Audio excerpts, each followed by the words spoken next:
निमित्त को उपकार ही मान लेंगे तो हमारी लाइफ तो एकदम सॉर्टेड रहेगी, हम किसी को दोष भी नहीं देंगे और खुद भी हैप्पी रहेंगे। बिल्कुल, तो ये बहुत अच्छी लाइन ऐड हो गई है, इसको भी अच्छे से ध्यान रखें। एक तो निमित्त सदैव निर्दोष है और दूसरा निमित्त सदैव उपकारी है। तो थैंक यू बोलना, जो भी आपको गाली देने वाला उसको बड़ा थैंक यू बोलना। ठीक है, बोलने में बड़ा सरल है, बड़ा आसान लगता है। जब वो मोमेंट आएगा ना, आज ही वापस कोई मेरे पे कुछ चिल्ला दे, तब मेरे मन के आप देखना क्या मेरी संज्ञा उत्पन्न होती है, क्या पैदा होगा वो टाइम। वो टाइम तो ऐसा मन भागेगा उसके पीछे, पर वो टाइम ये लाइन को अगर बार बार हम रिपीट करेंगे तो हम मन को कंट्रोल करना सीख जाएंगे। इसलिए हम इसको समझ रहे हैं, हम इसके रीजंस को समझ रहे हैं। अरे कर्म है, ये कर्म का स्टॉक है, इसकी वजह से ही क्या होने वाला है, कुछ भी मेरे सामने होने वाला है, मेरा मन यहाँ भटकने वाला है। इसलिए फिर नेक्स्ट आ रहा है भय का चिंतन करने से। अगर जब मैं भय का चिंतन कर रहा हूँ, कभी कभी है ना, वो कोई मेरे साथ डरावना सीन तो हो जाता है, पर आप देखेंगे बैठे बैठे मेरे आंखों के सामने वो दृश्य बार बार आने लग जाता है, उसका मैं चिंतन करता हूँ, उस ओकेजन को बार बार याद करता हूँ। इसलिए ना बहुत लोग क्या करते हैं, अपने बैड मेमोरीज को, पास्ट की जो मेरी भूतकाल की जो बैड मेमोरीज है ना, उसको कभी भी डिस्कशन बार बार मत करें किसी के साथ। उससे क्या होता है, जैसे समझो हम क्या करते हैं ना, मालूम है हमारे साथ है ना, कि मेरे है ना घर में है ना, पहले मेरे घर वालों ने मेरे साथ ऐसे ट्रीटमेंट किया था, या किसी ने मुझे ऐसा कह दिया था, या इसकी वजह से मुझे वो टाइम इतना स्ट्रेस हुआ था, है ना। तो मैं क्या कर रहा हूँ, ये भय का चिंतन कर रहा हूँ, बार बार पीछे लेके जा रहा हूँ मेरे मन को, जिसकी वजह से क्या हो जाता है, कि भय संज्ञा, वो टाइम आप देखेंगे वापस वो इमोशंस मेरे चालू हो जाते हैं। तो वो बिल्कुल ना करें। और नेक्स्ट क्या हो रहा है, भय का दृश्य देखने से। अब मैं हॉरर मूवीज देखता हूँ, क्या देखता हूँ मैं, हॉरर मूवीज, अरे बड़ा मजा आएगा, हॉरर मूवीज देखेंगे। वो हॉरर मूवीज देखते ही क्या हो जाएगा, वो दृश्य देखा और मेरे भय की संज्ञा जागृत हो गई। इसलिए पेरेंट्स बहुत अच्छे से ध्यान रहे, पेरेंट्स के जिनके बच्चे हैं, है ना, जिनके बच्चे हैं, अभी छोटे छोटे बच्चे हैं, हमारी सबसे बड़ी भूल हम क्या करते हैं, सबसे बड़ी मिस्टेक हम जो नोटिस करते हैं, जो पेरेंटिंग करते वक्त जो माँ बाप कर देते हैं, वो ये करते हैं, अरे तू ये खा ले नहीं तो भौ आ जाएगा। हम क्या बोलते हैं, ये तू खा ले नहीं तो कौन आ जाएगा, भूत आ जाएगा, ये आ जाएगा, वो आ जाएगा। अरे हम कर क्या रहे हैं, वो बच्चे में अभी से भय संज्ञा डाल रहे हैं, उसमें वो कर्म के संस्कार डाल रहे हो आप। वो बच्चा बचपन से ही डर रहा है। ये भूत, मतलब मुझे बताओ, ये भूत और ये भौ जो होते हैं, ये क्रिएशन किसकी है, ये हम मानवों की है। हमने सिर्फ डराने के लिए उनको क्या कर दिया है, क्रिएट कर दिया है, और वो हम बच्चों में क्या डाल रहे हैं, उसके संस्कार डाल दे रहे हैं, जिसकी वजह से बाद में आप देखते हैं जो ऐसे बच्चे जिनको शुरुआत में बहुत पेरेंट्स जो डराते हैं ना, फ्यूचर में वो बड़े भयभीत रहते हैं, उनको ही फ्यूचर में स्टेज फियर होता है, उनको ही बाद में कॉन्फिडेंस लो होने लग जाता है। तो इसका इम्पैक्ट फ्यूचर में हमें दिखता है। इसलिए पेरेंट्स बहुत अच्छे से ध्यान रहे, निर्भीक होना सिखाए बच्चों को, ऐसी कोई भी डर वाली बातें मत करें, उनको डराने का काम नहीं करें कि मैं तेरे को मार दूंगी। हम क्या करते हैं, खा फटाफट खा, नहीं तो चाटा मारूंगी। अब ये क्या कर रहे हैं, हम उसको डरा रहे हैं बच्चे को, और कुछ नहीं कर रहे हैं।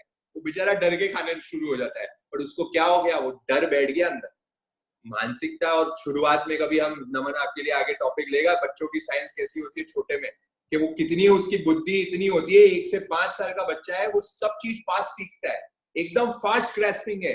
वो जैसे ही आपने उस एज में उसको बोला, बस उसको ये, अब ये हाथ याद रह जाएगा जिंदगी भर, ये हाथ उठा मतलब क्या हो गया, डर, उसके लिए हाथ इक्वल टू डर।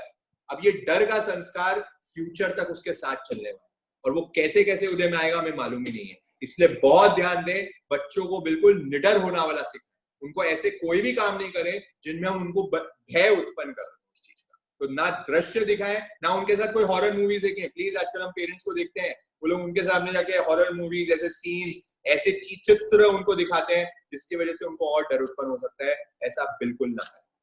तो ये भय का दृश्य देखने से ये हमारी भय संज्ञा हो गई। नेक्स्ट हम चल रहे हैं मैथुन संज्ञा। Now this is also very important, क्योंकि हमारे धर्म में ब्रह्मचर्य को बहुत महत्व दिया। पहले भी हमने देख लिया, तवे सुवा उत्तमम ब्रह्मचर्यम। भगवान कह रहे हैं, भगवान की स्तुति में कहते हैं कि जो तपों में श्रेष्ठ है वो है ब्रह्मचर्य तप। अब ये ब्रह्मचर्य तप को क्यों इतना इंपॉर्टेंट कहा, क्योंकि कहते हैं कि जो ये वीर्य, ये इतना शक्तिशाली होता है, जो वीर्य से आप देखते हैं मनुष्य पैदा हो सकते हैं, उसमें इतनी शक्ति है। जब हम ब्रह्मचर्य व्रत का पालन नहीं करते हैं तो हमारी कितनी अनंत शक्ति को हम ऐसे ही वेस्ट कर देते हैं। अब यही शक्ति को अगर योग या फिर ध्यान साधना से या फिर धर्म आराधना से अगर मैं इसको कंट्रोल में रख पाता हूं, तो ये मेरे साधना को उत्तरोत्तर आगे बढ़ाने के लिए बहुत हेल्पफुल हो जाता है। तो इसमें बहुत एनर्जी वेस्ट होती है, आपका बहुत प्राण ऊर्जा वेस्ट होती है। एनर्जी तो बहुत छोटी चीज हो गई, पर आपकी जो प्राण शक्ति है वो इसमें खत्म हो जाती है। इसलिए आप देखते हैं जितने बड़े बड़े लोग होते हैं, जितने बड़े बड़े महापुरुष होंगे, ये जो तंत्र विद्या करने वाले भी होते हैं, तांत्रिक भी लोग होते हैं ना, ये सब ब्रह्मचर्य का पालन करते हुए अपनी विद्या को सिद्ध करते हैं। ये जितने बड़े बड़े साधु होंगे, या मैं कह दूं वर्ल्ड में जितने बड़े बड़े बिलियनियर्स भी होंगे, वो ब्रह्मचर्य तप को पालन करते हुए वो अपनी दिव्य दृष्टि को आगे बढ़ाते हैं, अपनी जो सोच है उसको आगे बढ़ाते हैं। तो इसका बहुत महत्व हमारे धर्म में पग पग पे हमारे दिया हुआ है। 5 महाव्रतों में भी एक महाव्रत उसको दिया हुआ है। तो इसलिए भगवान ने इसको मैथुन संज्ञा को यहाँ बता दिया कि मैथुन संज्ञा कहाँ कहाँ उत्पन्न होती है, ये कैसे कैसे पैदा होती है। तो देख ले, सबसे पहले शरीर की पुष्टता से। अगर मेरा शरीर हट्टा कट्टा होगा, है ना, मजबूत होगा, या फिर मैं बहुत अच्छा मसालेदार खाना खाता हूँ, है ना, या फिर आप समझ लीजिए कोई भोजन में गया और गरिष्ठ भोजन करके आया हूँ, दाल बाटी चूरमा वाला आज भोजन हुआ है, या फिर ऐसे अलग अलग जो एकदम मेरे मक्खन वाला हो गया, आलू प्याज की सब्जी हो गई, ऐसे गरिष्ठ भोजन अगर मैं करता हूँ तो मेरा शरीर पुष्ट हो जाता है। और ये शरीर पुष्ट होना एक मेन कारण भगवान कह रहे हैं कि संज्ञा को वो उत्पन्न करता है, वो मैथुन संज्ञा को प्रबल करता है। इसलिए आप देखेंगे जितने साधक होते हैं, जितने आप साधुओं को देखेंगे ना, उनकी निरंतर कोई ना कोई तपस्या चलती है। अब आप लॉजिक उसको बिठा सकते हैं कि क्यों करते हैं वो तपस्या इसलिए बार बार करते हैं, वो क्यों एकाशने व्यासने उपवास लगातार कर रहे हैं, क्यों कर रहे हैं? क्योंकि वो शरीर को पुष्ट नहीं करना चाहते, वो शरीर को वीक रखना चाहते, थोड़ा निर्बल रखना चाह रहे हैं, जिसकी वजह से वो कभी संज्ञा ही उत्पन्न नहीं। इसलिए तप करना बहुत जरूरी है। तप के साथ एक ब्रह्मचर्य चलता है। कभी नवबाढ़ ब्रह्मचर्य की कभी हम एक टॉपिक बाद में लेंगे उसमें कि क्या नवबाढ़ होती है। उसमें आता है रूखा सूखा, मतलब जो साधक होता है वो रूखा सूखा भोजन खाता है। वो रूखा सूखा भोजन से कभी उसमें पुष्टता आएगी नहीं, ना ज्यादा खा पाएगा। सबसे पहली बात, समझो कोई आयमिल वाला खाना खाता है, बिना नमक का खाना खाएगा। अभी हमारे लेके बहुत जनों को भक्तामर की साधना करने बोला है, तो बोल रहे नहीं साहब, नमक के बिना तो खाना नहीं खा सकते। तो क्या होता है, नमक, उसमें नमक छोड़ने का बोला, तो नमक को छोड़ना बड़ा डिफिकल्ट है लोगों के लिए, क्योंकि नमक नहीं खाएंगे ना तो आपका शरीर, आप देखेंगे आपके सब स्वादिष्ट भोजन बंद हो जाएंगे। तो ये शरीर की पुष्टता का त्याग करना सबसे पहला जरूरी है मैथुन संज्ञा पे। जिसको भी देखिए, सब साधना की बातें चल रही है, जिनको अपनी साधना बढ़ानी है, जिनको एक्चुअल में वो हमारा जो लक्ष्य की आज अभी बात करी है, वो जिसको सफल बनाना है, उनको इन चीजों का पालन करना पड़ेगा। क्योंकि इसकी वजह से मेरा मन वश में नहीं रहता।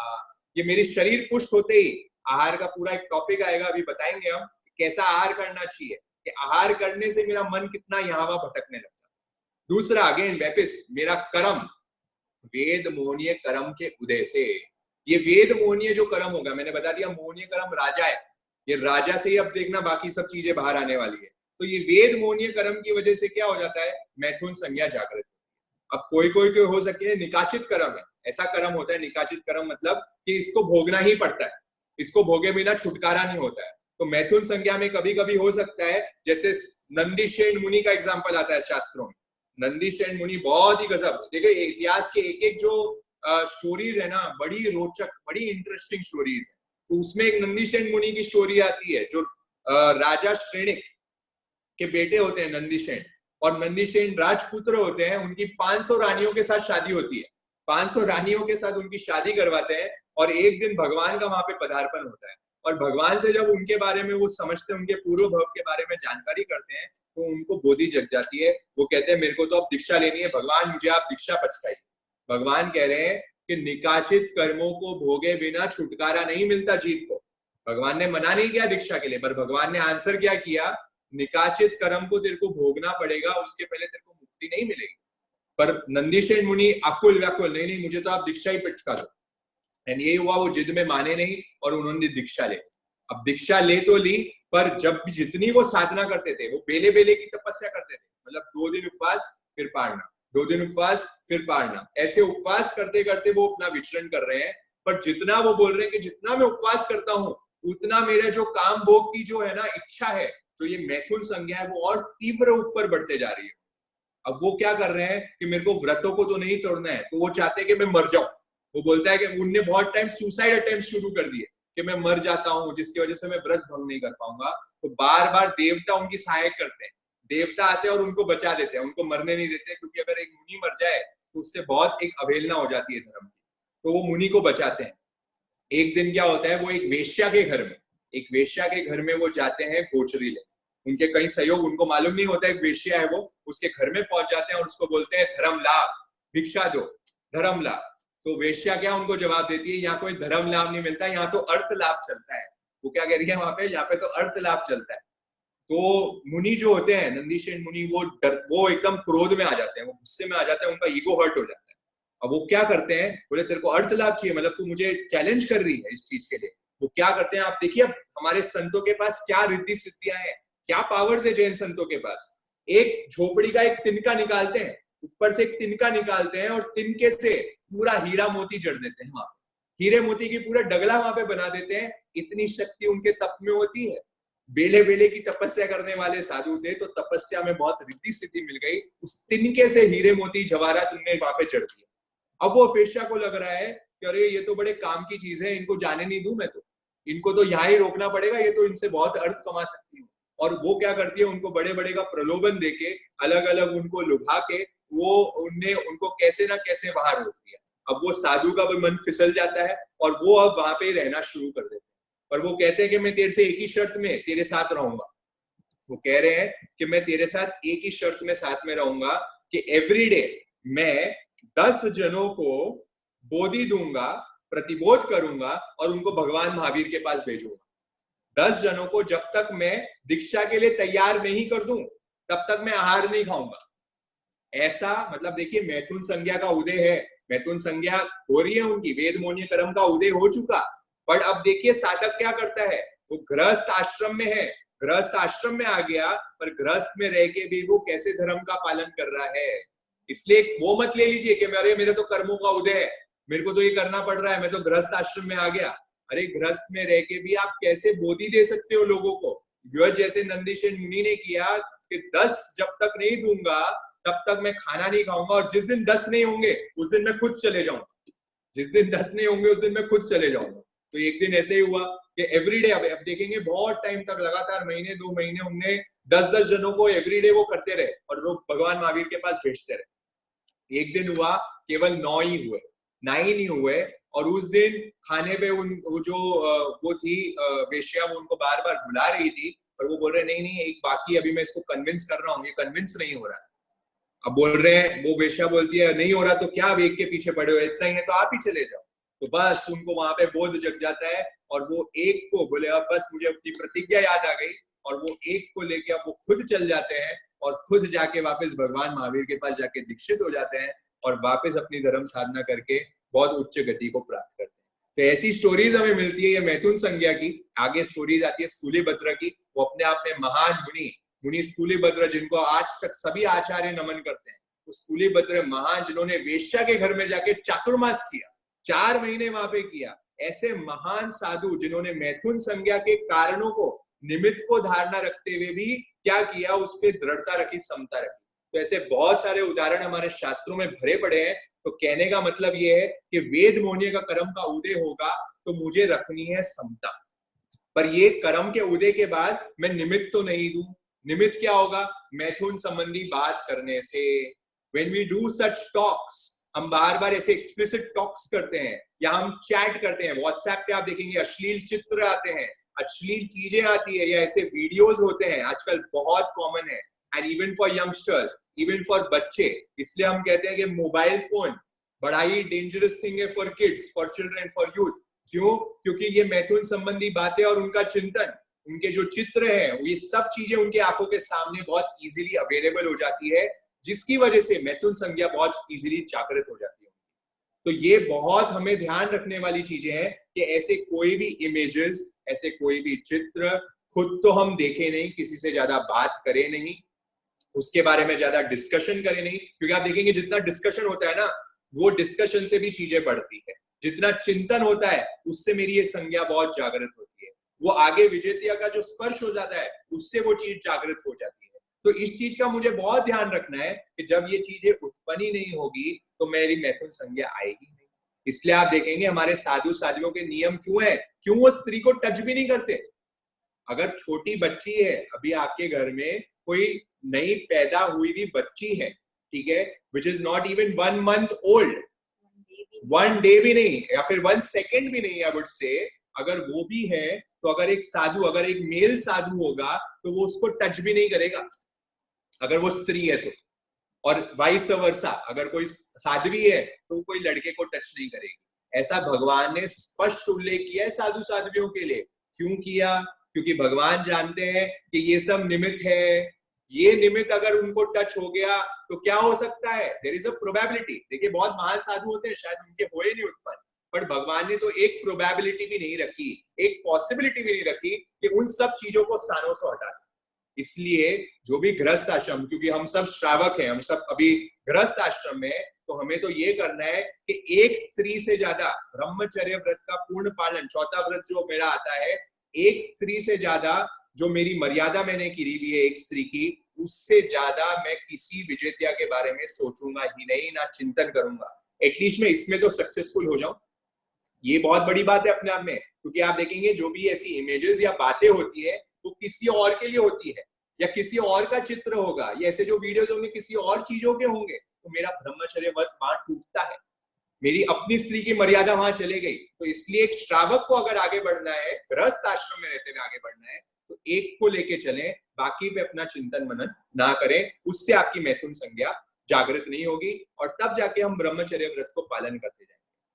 तो ये एक उदाहरण आता है। ऐसे ही हमारे में कहते हैं कि यहाँ पे साइंस भी कहती है कि एक वीर्य को प्रोड्यूस करने लिए, एक जब हमारा संभोग होता है, जितना वीर्य उसमें आउटपुट निकलता है, वो कहते हैं कि उसमें निकलने के लिए आपको एक 40 दिन का अगर आप भोजन करते हो, 40 डेज का, if you have the food, और उसमें से जितनी एनर्जी कन्वर्ट होती है, जितनी एनर्जी बनती है, वो एक टाइम के संभोग में वेस्ट हो जाती है। एक टाइम के वो एक्टिविटी में वो पूरी एनर्जी खत्म हो जाती है।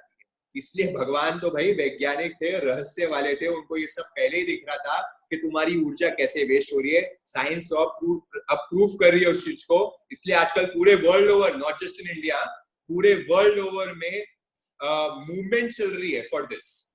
There is a movement going on कि ब्रह्मचर्य होके चले, हम जीवन को ऐसे जिए। ऐसी पूरी मूवमेंट एक पूरे दुनिया में अभी देखी जा रही है। तो इसलिए मैथुन संज्ञा को कंट्रोल करना, इसके लिए हमारा मन कहाँ भटकता है, उसमें प्रमुख कारण ये भी आता है मैथुन संज्ञा का। तो इन संबंधों को आप ध्यान में लेना शुरू कर दें। नेक्स्ट जो आ रहा है मेरा आता है परिग्रह। दिस इज द 4th संज्ञा, द लास्ट संज्ञा। इसमें आ रही है अत्यंत इच्छा या मूर्छा होने से। अगर मैं क्या हो जाता हूँ, बड़ा अनकॉन्शियस मेरी स्थिति है, जिसे हमने कह दिया था मिथ्यात्व में हूँ, मेरे दिमाग की समझ ही नहीं है ना, या फिर ज्यादा मेरी इच्छा जागृत हो रही है, एकदम मूर्छा है मेरे में, है ना, बिल्कुल ही बेहोशी है।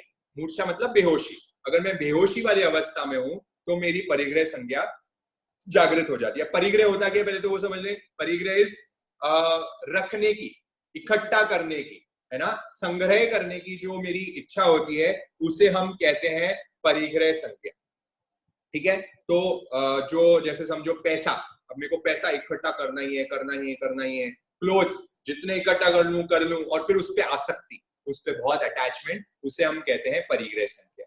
तो ये उत्पन्न कैसे होती है? तो अगेन कहते हैं लोभ मोहनीय कर्म के उदय से। ऐसा एक कर्म है, मोहनीय कर्म की एक प्रकृति आती है जिसमें कहते हैं लोभ। पहले भी बता दिया, मोह राजा है, मोह सर मोहनी सब कर्मों का राज कहाए, सारे कर्म सत्ता इससे ही तो पाए। ये ममता, आसक्ति, ये मूर्छा, कुदृष्टि, इच्छा को पैदा कर भव भव में टकराए, तदंतर भावों की इच्छा से निज। ऐसा कोई भजन आगे आता है, मेरे को पूरा तो याद नहीं आ रहा, पर इसमें आता है लास्ट में, संयम से पाएंगे शांति अनमोल, मुक्ति से पाएंगे बंधन सारे दूर। मतलब कहने का मतलब ये आ रहा है कि लोभ मोहनी है, ये मोहनी सब कर्मों का राजा है, और इससे ही सारे कर्म सत्ता आ रहे हैं। ये बाकी के जितनी चीजें हैं ये सब इससे उत्पन्न हो रहे हैं। तो इस पे विजय प्राप्त करना हमें बहुत जरूरी है। तो लोभ मोहनीय कर्म के उदय से मेरी परिग्रह संज्ञा आती है।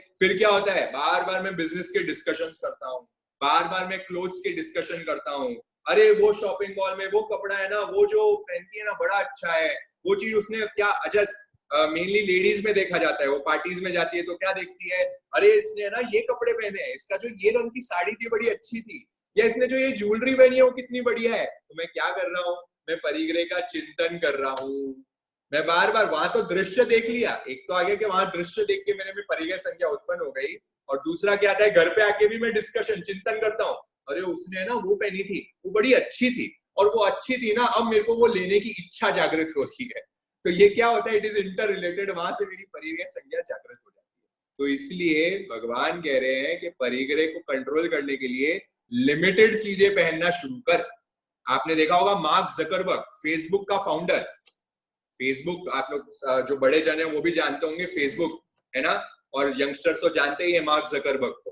अब मार्क जकरबर्ग आप देख लेंगे उसको कभी भी, वो एक ही टी शर्ट में मिलेगा, उसकी एक काली टी शर्ट है। अब वो कहीं भी चल जाए एक काली टी शर्ट में ही अपने सेशंस लेता है, कहीं भी उसको बोलना हो, ऑफिस जाना हो, एक ही काली टी शर्ट रखता है और उसमें सब चीज करता है। मतलब क्या कर रहा है वो, परिग्रह कर रहा है। वो क्या कर रहा है, अपरिग्रह की साधना कर रहा है। वो क्या कर, भगवान का जो सिद्धांत है अपरिग्रह, लिमिटेड थिंग्स रख। अब मैंने ना इस सेशन में ना क्या डिसाइड किया हुआ है कि मैं हमेशा व्हाइट या फिर ब्लू ही पहनूंगा। तो मेरे ना दिमाग में आधी टेंशन कम रहती है कि मुझे सेशन के वक्त क्या पहनना है। तो क्या हो जाता है, एकदम क्लैरिटी है दिमाग में, या तो कोई व्हाइट पहनूंगा या तो ब्लू पहनूंगा, उसके अलावा कुछ नहीं पहनूंगा। तो दिमाग का जो कंट्रोलिंग है आप देखेंगे कितनी कम हो जाएगी। नहीं तो मैक्सिमम टाइम होता क्या है, सुबह उठते ही टेंशन, अरे क्या पहनूं आज क्या पहन के जाऊंगा, आज क्या करना है, अरे उसको ये पहनूंगा तो कैसा लगूंगा मैं, ये क्या हो रहा है, मन मेरा कहाँ चले गया, भटक गया, भूतकाल भविष्यकाल चले गए। तो मुझे करना क्या है, लिमिटेशंस, परिग्रह करना शुरू कर दो, अपरिग्रह की साधना शुरू करो, लिमिटेशंस कर दो। इसलिए हमारे में क्या आता है, छोटे छोटे नियम आते हैं। आज मैं पूरे दिन भर में केवल 21 द्रव्य खाऊंगा। अब मैंने क्या कर लिया, लिमिटेशंस कर दी। लिमिटेशंस करते क्या हो गया, मन निश्चिंत, अच्छा फालतू की आजू बाजू की चीजें सोचेगा ही नहीं, क्योंकि 21 चीजें ही खानी है। आपने मन को बांध लिया, कंट्रोल कर लिया। तो ये एक और साधना है करने वाली जो परिग्रह संज्ञा वाली आती है, परिग्रह चिंतन करने से और परिग्रह का दृश्य देखने से। तो ये परिग्रह वाली चीज आ गई 4। अब हमारे पास कितना समय है, 5 मिनट। 5 मिनट है हमारे पास, ठीक है। तो इसके बाद हम देखते हैं आगे, आप देख लेंगे इसको, आज शॉर्ट में हम कंप्लीट ही कर लेते हैं। अब देखते हैं हम नरक, जो 4 गति हमारी आती है, नरक गति, तिर्यंश गति, मनुष्य गति और देव गति, ये 4 गति आती है, आप लोग सब जानते हैं लगभग। तो नरक में जैसे कोई नारकी का जीव है, तो उसमें आप देखेंगे सबसे कम जो होती है वो होती है मैथुन संज्ञा। ये थोड़ा याद करने वाली चीजें हैं, तो इसको एक बार सेट कर सकते हैं। मतलब नारकी में अगर हम प्रमुख कहते हैं, मेन चीज जो उसमें पाई जाती है वो होती है भय संज्ञा। उसमें सबसे ज्यादा भय संज्ञा, सबसे कम मैथुन, फिर आहार, फिर परिग्रह और फिर भय। इसको शॉर्ट वर्ड हमने कोड वर्ड बनाया हुआ है मैथ। तो मैथुन, आहार, परिग्रह, ऐसे आप दिमाग में सेट कर सकते हो। और चौथी संज्ञा तो आपके दिमाग में आ ही जाएगी, भय वाली। और ये लॉजिकली भी समझ में आ सकता है, क्योंकि नारकी के जीव हमेशा डरते ही रहते हैं कि कब उन पे कोई आक्रमण कर देगा, कब कौन से परमाधर्मी देव आ जाएंगे, या फिर आपस की जो नारकी के जीव है वो भी आपस में आक्रमण करते रहते हैं, आपस में लड़ते रहते हैं, कब कौन आ जाएगा उनको पता ही नहीं चलता। नरक में परमा धर्मी सताए, दुख साहा जो वहां कहाँ नहीं जाए, भूख प्यास गर्मी खुजली ठिठुरना, मोक्ष में जल्दी चलो मानो गुरु कहना, सुनो मेरे भैया सुनो मेरी बहना, मोक्ष में जल्दी चलो मानो गुरु कहना। तो नरक के जीवों में जैसे मैं आपको बता रही है, भय हिसाब से डर ज्यादा है, क्योंकि परमाधर्मिक जो देव होते हैं उनको डरा के रखते हैं हर टाइम। तो उनमें सबसे ज्यादा ये संज्ञा पाई जाती है। नेक्स्ट हम बढ़ते हैं आगे, तिर्यंश। तो तिर्यंश के जीवों में आप देखेंगे कि उनमें सबसे कम तो होती है परिग्रह की संज्ञा, ठीक है, और सबसे ज्यादा आप जो देखेंगे उनको आहार संज्ञा। जैसे आपने कोई गाय को देखा होगा, है ना, आप गाय को देखेंगे या कोई तिर्यंश को, कोई एनिमल्स को, जिनको तिर्यंश नहीं मालूम वो समझ ले एनिमल्स। तो एनिमल किंगडम में आप कभी भी देखेंगे ना, उनकी पूरी जीवन का उद्देश्य, मेन ऑब्जेक्टिव ये होता है खाना खाना खाना। उनको कितना भी खाने को तो उनको कमी लगता है, वो भूख उनकी कभी शांति नहीं होती। तो क्योंकि उनमें आहार संज्ञा सबसे ज्यादा होती है। तो परिग्रह संज्ञा उनमें सबसे कम, फिर मैथुन, फिर भय और फिर आहार। इसका कोडवर्ड शॉर्ट में बनाया हुआ है पीएमबी। TMB परिग्रह, मैथुन, भय, और लास्ट में आ जाता है भय उनके सबसे ज्यादा होती है। और नेक्स्ट हम देखते हैं मनुष्य।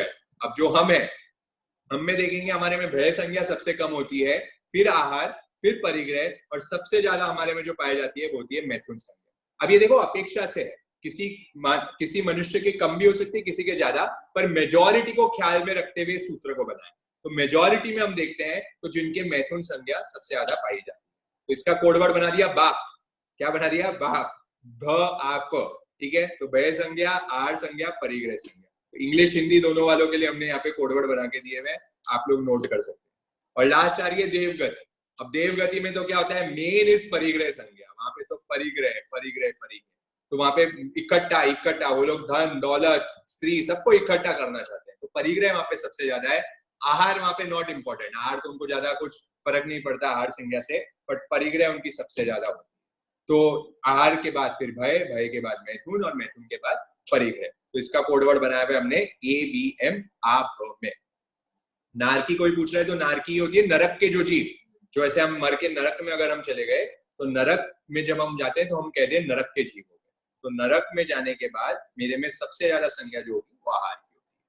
तो ये पूरी 4 चीजें आपने देख ली, और इसको अब सारांश में आप देख सकते हैं कि नारकी का जो जीव होगा उसमें क्रोध, अगर आपको मालूम करना है ना, जैसे कोई लोग जानना चाहते हैं कि है ना मैं पहले भव में कौन से गति में था, है ना, मैं पहले कौन से भव से आया हुआ हूँ, कौन सी गति से आया हुआ हूँ, तो उसके लिए भगवान थोड़ा आइडेंटिफिकेशन दे रहे हैं।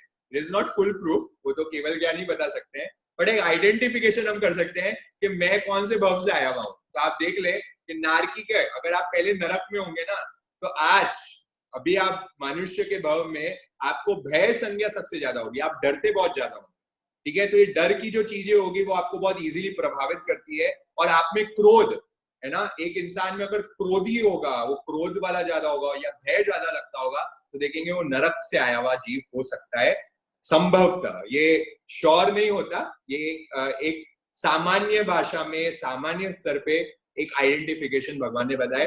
फुल प्रूफ तो केवल ज्ञानी भगवान ही बता पाएंगे कि कहां से आया है।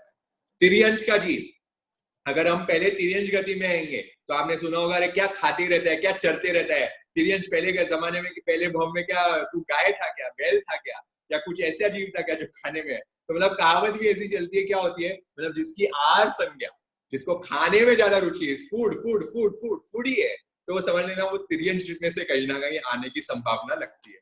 और मनुष्य, अगर आप पहले गति में अगर मनुष्य थे तो आप में मान, ईगो, अगर आप बड़े ईगोस्टिक हैं और आप में मैथुन संज्ञा ज्यादा पाई जाती है, तो कहते हैं शायद आप मनुष्य के भव से आए हुए हैं। और देवगति, अगर आप देवता वाले भव में से आए हुए हैं, देवगति में पहले थे, तो आप में लोभ, है ना, आपकी जो परिग्रह, आपकी जो ये लोभ इच्छा है बहुत ज्यादा होगी, और आपकी परिग्रह संज्ञा बहुत ज्यादा होगी। तो ये देवगति से आए हुए जीव की पहचान होती है। तो ऐसे चारों गति में, नरक में भय, तिर्यंश में आहार, मनुष्य में मैथुन, और देवगति में परिग्रह संज्ञा, ऐसे ये चारों गति का थोड़ा सामान्यतः हम बताते हैं कि ऐसा ऐसा होता है। तो आज हमने ये सीखा है कि रीजंस, है ना, कहाँ कहाँ मेरा मन भटकता है। इसमें आप देखेंगे जो हमारी बाकी की 6 जो संज्ञा थी, क्रोध, मान, माया, लोभ, उसके भी अलग अलग विवरण आते हैं। उसका ये आता है कि क्रोध संज्ञा में भी हमारा क्रोध के जो मूवमेंट्स आते हैं, उसमें मेन तो हम 4 की बातें कर रहे हैं, क्रोध, मान, माया, लोभ का कोई विवेचन नहीं है, क्योंकि मेन ये 4 संज्ञा में सब चीज सम्मिलित हो जाती है। पर क्रोध की भी उदय होते ही है, क्रोध की मेरी इंस्टेंस मेरे को कोई देता है और मेरा क्रोध उत्पन्न हो जाता है। अब क्रोध भी कैसा करना, वो भी हम आगे डिस्कशन करेंगे कल के सेशन में, कि क्रोध कैसा कैसा टाइप का होता है, क्या क्या उसमें ये चारों क्रोध, मान, माया, लोभ, इसमें कैसे कैसे टाइप्स, सब टाइप्स होते हैं, उसके हम कल डिस्कशन करेंगे। जो कर्म प्रकृति में आता है उसका हम डिस्कशन कल करने का प्रयास करेंगे। और फिर कल हम देखेंगे कि ये जो मेरा मन है अब कहाँ कहाँ जाता है, वेयर डज इट गो, ठीक है। ये तो हमने देख लिया डिजायर्स में हो रहा है, अब इसको क्या कहाँ कहाँ जाता है ये, तो उसमें हम देखेंगे कहाँ कहाँ जाता है, और फिर हम देखेंगे इसको कंट्रोल कैसे किया जाता है। तो कल इस टॉपिक का लास्ट पार्ट मोस्टली हो जाएगा संभवतः, कि हम लोग इसको कंट्रोलिंग वाली स्टेज पे भी आ जाएंगे। आज हमने आइडेंटिफाई कर लिया, रीजंस समझ लिए, ये रीजंस को भी समझ लोगे तो बहुत आप देखेंगे आपका मन नियंत्रण में आने लग जाएगा। करना बहुत जरूरी है, सुनना इनफ नहीं है। श्रवण करने बना श्रावक, जो श्रम करता वो आराधक, वो आराधन मेरा जीवन, वो समर्पण श्री आत्म शरण। तो श्रवण कर तो मैं बन गया, ठीक है, अब मैंने काम तो कर लिया मेरा, Shravan is first step, but the second step जो हमने आज डिस्कशन किया है उसको अब अमल में लाना शुरू करें, उसको इम्प्लीमेंट करना शुरू करें। तो आज का सेशन हम यहाँ तक रखेंगे। अब 15 मिनट का, जैसे कि हर रोज हमारा ध्यान होता है, देखिए जो नए जन जुड़े हुए, subscribe now and press the bell icon, never miss an update.